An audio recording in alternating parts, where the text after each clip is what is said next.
शेर का बच्चा बकरी के रेवड़ में चला जाए वो अपने को बकरी समझता है, उसी तरह ये जवान अपने को सिर्फ जवान समझ रहा है। खुदा की कितनी बड़ी नेमत जवानी है, इसको इसकी कदर ही नहीं। दूसरी बात याद रखिए, हमारे जवानों का हाल क्या है, इनको उस्मान और अली मालूम नहीं, ये क्या दीनदार बनेंगे। इनके पास इल्म नहीं, हुनर नहीं, ये धरती के बोझ हैं, ये बोझ क्या उठाएंगे। तीसरी बात को याद रखिए, पूरी दुनिया में जाहिल कितने हैं, 150 करोड़ पूरी दुनिया में जाहिल है। 150 करोड़ लोग। 1996 की रिपोर्ट है अक़वाम मुत्तहिदा की, अक़वाम मुत्तहिदा ने लिखा है, 1996 की रिपोर्ट है। पूरी दुनिया में कितने लोग जाहिल हैं, 150 करोड़। और सबसे ज्यादा जाहिल मुल्क कौन सा मुल्क है, हिंदुस्तान है। 40% लोग इस मुल्क में जाहिल हैं। और नया सर्वे, नई रिपोर्ट के मुताबिक 62% मर्द जाहिल हैं, 72% औरत जाहिल है। इल्म है नहीं, हुनर है नहीं, तो तरक्की कहां से होगी। ये आदमी धरती का बोझ है। हाथ जोड़ करके मैं आपसे कहता हूं, आप जाहिल रहे कोई फर्क नहीं पड़ता, लेकिन अपने बच्चे को पढ़ा लिखा दीजिए, वो मुकद्दर का सिकंदर हो जाएगा।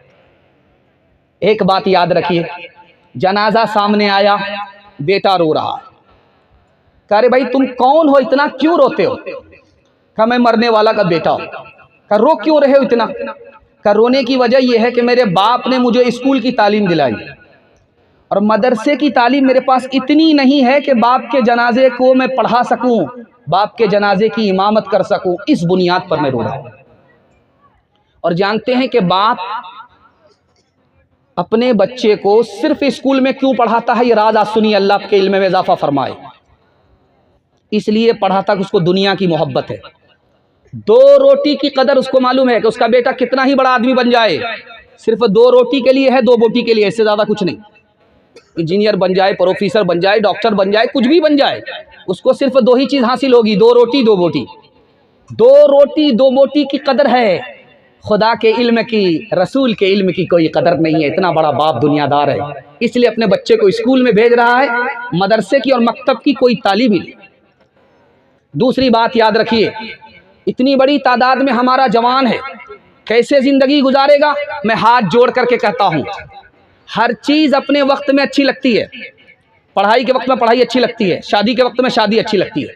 हमारा जवान पढ़ाई के वक्त में पढ़ाई करे, मैं गारंटी लेता हूं यही मुकद्दर का सिकंदर होगा। शादी के वक्त में शादी करे, पढ़ाई के वक्त में जो जवान शादी करेगा वो कहीं का नहीं रहेगा, फांसी के फंदे से लटकेगा, ट्रेन की पटरी से कट जाएगा, जहर खा करके खुदकुशी कर लेगा। जवानों के लिए 2 ही रास्ते हैं। हमारे जवान जहां भी हैं, हमारे इस पैगाम को आप बांध लीजिए। मैं गारंटी लेकर के जाता हूं, 1 साल में आपको 10 साल के बराबर अल्लाह तरक्की देगा। जवानों के लिए 2 ही रास्ते, यूसुफ अलैहिस्सलाम का रास्ता है, यूसुफ के भाई का रास्ता है। यूसुफ अलैहिस्सलाम का रास्ता है जिना छोड़ दो, अल्लाह फर्श से उठाएगा, अर्श पर पहुंचा देगा। जिना छोड़ दिया यूसुफ अलैहिस्सलाम ने, अल्लाह ने हुकूमत दे दिया, 90 साल तक मिस्र में हुकूमत किया।